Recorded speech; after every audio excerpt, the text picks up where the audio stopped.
सुनो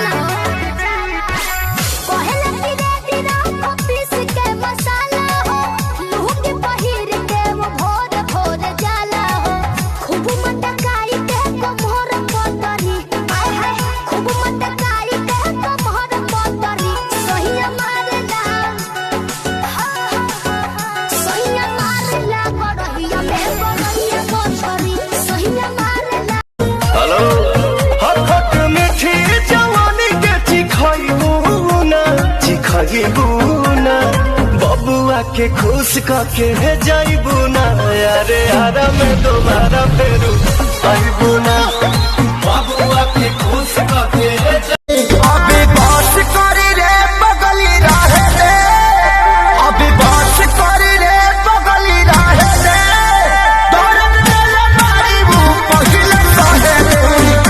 देखे बूढ़ा बसे आन सिटी जोरा मारे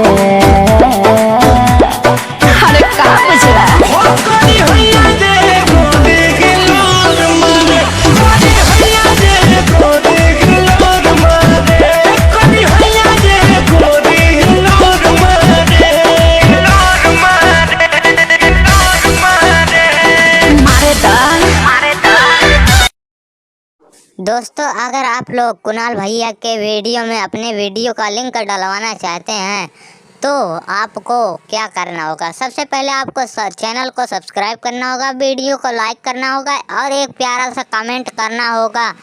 और उसके बाद आप लोगों का वीडियो का कुणाल भैया के डिस्क्रिप्शन में पड़ जाएगा और वहां पर एक कोड मिलेगा आप लोगों को। वह कोड आप लोगों को कमेंट में डाल देना है, जिससे आप लोगों के वीडियो का लिंक उनके डिस्क्रिप्शन में पड़ जाए। आज के विनर का वीडियो मैं डिस्क्रिप्शन में डाल दिया हूं, आप लोग उनके वीडियो को जाकर देखिए, जिससे आप लोगों का भी वीडियो लोग देखेंगे।